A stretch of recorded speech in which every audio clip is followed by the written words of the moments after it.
Welcome back. If you just joined us, you're watching the news at 10, broadcasting on Channels Television live from Lagos. A reminder of our main stories.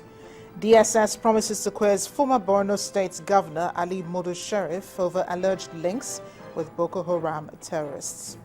Military authorities and the Borno State government offer assurances yet again that the armed forces will defeat the insurgents. Minister of Education announces September 22nd as resumption date for schools following review. And United States Pentagon confirms the killing of Somali terrorist group Al-Shabaab's leader, Ahmed Abdi Godani.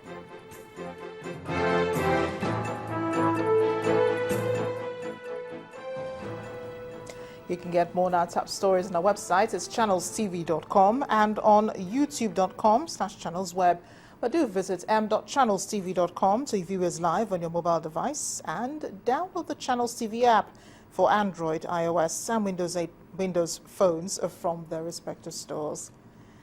We encourage you also to interact with the Channels Eyewitness feature on our Android, iOS and Windows 8 platforms. So if you have pictures or videos that you'd like to share with us, tap the application on your device, swipe to reveal the Eyewitness menu, and follow the instructions.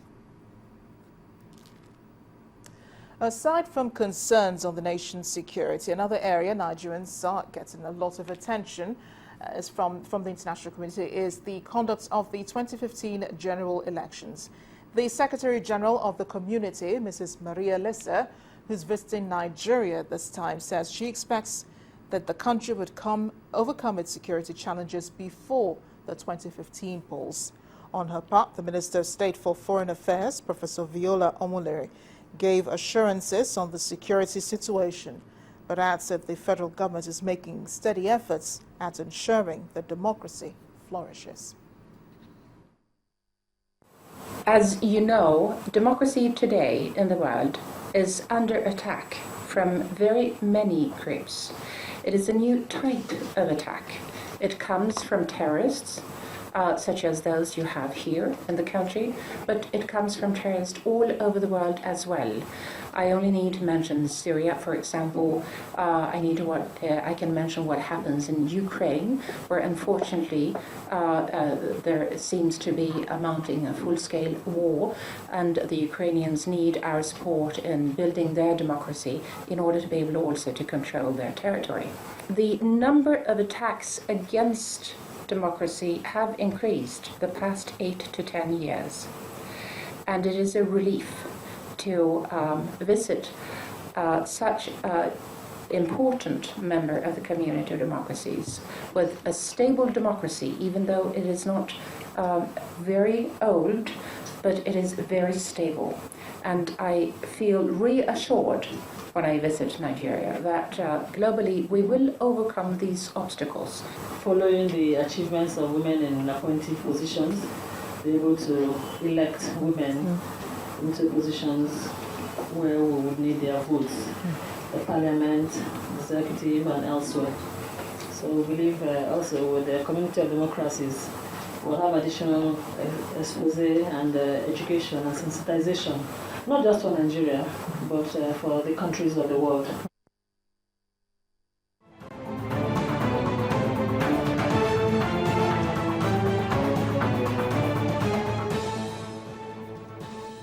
To our coverage now of the Ebola virus disease in Nigeria. Ondo State has denied rumors of a case of the Ebola virus disease. The State Commissioner for Health made this clarification while intimating the public on preparations against EVD cases. A fight towards the same goal has come from a slightly different angle in other states like Imo and Abia. Our correspondent Mary Alale Yusuf tells us more. The Ondo State Commissioner for Health, Dr. Dayo Adeyonju, says the state is on high alert to make sure the Ebola virus disease does not creep into the state. He made this statement while debunking a rumor that a case has been found in Akoko, the northern part of Ondo. He also revealed some of the plans to keep Ebola at bay. We will have started training for all our health workers to build their capacity further, and as our isolation is getting ready with the quarantine ward, even beyond that, we are even building an infectious disease hospital that will be able to combat even post-Ebola, post any outbreak. We will be right there for any infectious diseases. So all of these are things that we are put in place, in addition to things like the border sensitization, bringing the stakeholders together, the traditional rulers, the religious leaders, and all opinion leaders. This large gathering is attending the opening ceremony of the 44th Annual Conference of the Nutrition Society of Nigeria in Owerri, the Imo State capital. The Ebola virus disease comes into focus, and the president of the society, Professor Ngozi Nnam, says a good way to prevent the disease and others is to eat well. Immunity is our ability to resist attack by infection, and this can be built on by eating a lot of fruits and vegetables because they contain a lot of nutrients like your vitamin C, your beta carotene, some of the B vitamins.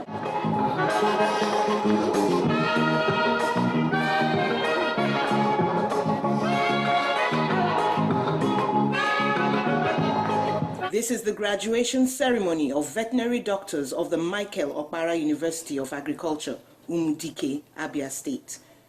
In the traditional oath-taking ceremony, they pledge to use their scientific knowledge and veterinary skills for the benefit of the society.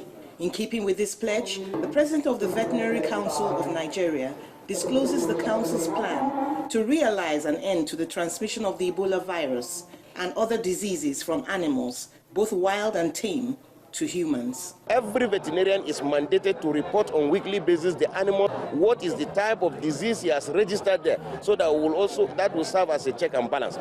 But in addition to that, the registrar has also mandated to enforce the fact that even the veterinarians that handle these animals must report their health status on weekly basis. He wants pet owners to make regular visits to the vet clinic to register their animals for easy tracking of diseases. The fight against the Ebola virus disease is assuming a multi-pronged approach from the management of human habits, symptoms, and diet to the control of animal vectors. Experts give hope that if all play their part, the end of the deadly Ebola virus disease will be realized. Mary Alale Yusuf, Channels Television News. And on the heels of the outbreak in Rivers State, the Minister of Health, Professor Pt.2, has led a high-profile delegation from the Health Ministry to Port Harcourt to ascertain the level of work done by the Ebola response team in the state. Delighted by what he saw, Professor Chukwu said he was optimistic that Nigeria is winning the fight against the deadly virus. Nothing must be left to chance in the quest to contain the spread of the Ebola disease and ultimately stamp it out of Rivers State, as the Minister of Health, Pt.2, visits Port Harcourt to get a first-hand assessment of the situation. The standards are very high, as would be expected of an infectious disease treatment center. And the staff, their morale is very high. I'm very impressed.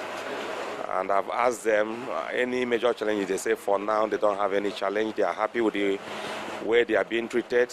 They are happy with the training they received, and they are doing just their work.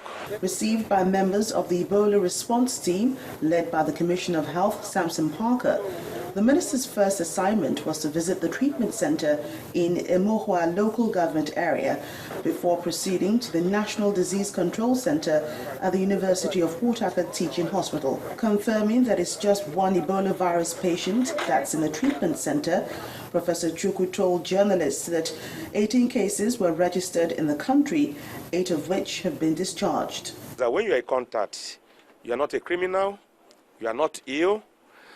Both of us, the contact and the doctors who are looking after you, are just taking, extra care. And that is why we say government is on top of the situation. Once government knows what a problem is, knows what the solution is, and need minute by minute, hour by hour, daily by daily, then everybody should just remain calm. And there's a message from the Ministry of Health in Rivers State that the Ebola virus is not a death sentence as it can be managed. It's a message the government hopes will eventually be understood by all Nigerians as the fight against the Ebola virus intensifies. Joke Rogers, Channels Television News. Well, the World Health Organization is suggesting that blood of Ebola patients be used in the treatment of the virus. An assistant director with the World Body says the organization has agreed that whole blood therapies may be used and all efforts must be invested to help infected countries to use them. A group of experts from around the world have been experimenting with various therapies that could help contain the virus. The WHO is confident that the lives of infected persons could be saved using the therapies and that the blood therapies can be used as soon as from November. Well, the Minister of Education, Ibrahim Shekarau, has announced a review of resumption date for schools from October the 13th to September the 22nd. Madam Ibrahim Shekarau told newsmen after an emergency meeting with commissioners from the 36 states in Abuja that the successful containment of the Ebola virus and assurances by the health minister prompted the decision to review the resumption date. He, however, warned that any reported rumor of symptoms of the virus should not be dismissed, as a rapid response team will be made available to speedily intervene. Based on all of these, after long deliberations and taking into consideration the welfare, the well-being of the students, and taking into consideration as well the time required to put in place checks and balances in line with the preventive measures in view of the wide spread of our schools in nook and corners of the Federation, we have now agreed that schools, primary and secondary schools, public and private, will reopen and begin formal classes on Monday, the 22nd of September 2014. Those states that are yet to assess the basic requirements in their schools, public and private, in terms of the temperature measuring thermometer, should please do the same, in line with our earlier agreement that such equipment should be made available to schools, minimum of 2 pieces per school, to enable the trained staff and the school management to measure the temperature of the children as they come to school. We decided that to call upon all states' ministries of education to ensure in all schools, both public and private, a steady supply of water and soap and continuous sensitization of all the students to cultivate the habit of regular washing of their hands.